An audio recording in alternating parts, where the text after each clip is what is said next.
2026వ సంవత్సరం జూన్ మాసం మిథున రాశి వారి యొక్క రాశిఫలం. శివాయ బ్రహ్మణే నమ.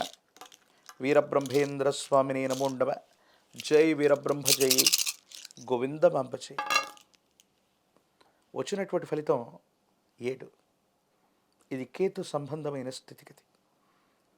ప్రత్యేకించి మీ జాతకాన్ని అనుసరించి ఈ రాహుకేతువులే కొన్ని విషయాల్లో ప్రభావాన్ని చూపెట్టబోతున్న తరుణాన్ని మనం చూడొచ్చు. కొన్ని విషయాలు మనకు తాత్కాలికంగా అనుకూలంగా ఉన్నప్పటికీ కూడా అహంకారంతో ప్రవర్తించటం, తలబిరుసుగా ప్రవర్తించటం, భావోద్వేగపూరితమైనటువంటి వాతావరణాన్ని ప్రదర్శించటం వల్ల కొన్ని ప్రయోజనాలు కోల్పోయేటువంటి అవకాశం ఉంది.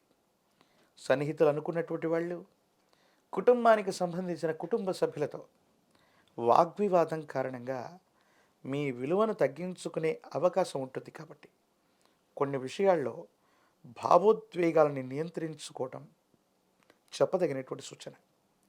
ప్రత్యేకించి మిథున రాశి జాతకుల యొక్క జీవన గమనంలో ఆర్థికపరమైనటువంటి అంశాలు బాగున్నాయి. ధనం విశేషంగా మీ చేతికి అందుతుంది.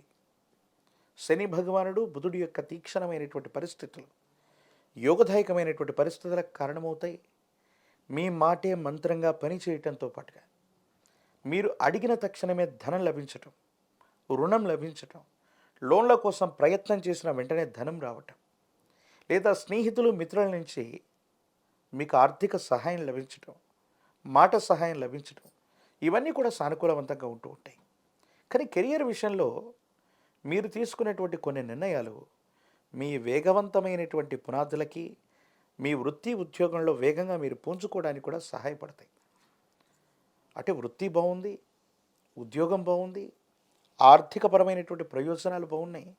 ప్రత్యేకించి ఆరోగ్యపరమైనటువంటి స్థితిగతుల్లో గ్రంథులకు సంబంధించి కానీ వాయు సంబంధమైన అసిడిటీ, వాయునాళాలకు సంబంధించినటువంటి ఏవైనా చిన్న చిన్న ఆరోగ్య సమస్యలు ఉంటే వీటి పట్ల మాత్రం తస్మాత్ జాగ్రత్తగా ఉండటం చెప్పదగినటువంటి సూచన. కొన్ని విషయాల్లో మీరు కొంతమంది వ్యక్తులతో మీకున్నటువంటి కోపం, ఆవేశాన్ని ప్రదర్శించిన కారణంగా అధికారులు అవ్వచ్చు, పెద్ద స్థాయి వ్యక్తులతో అనవసరమైనటువంటి విభేదాలు, అనవసరమైనటువంటి వ్యతిరేకత కారణంగా కొన్ని ఇబ్బందులు ఎదుర్కొనేటువంటి అవకాశం ఉంది.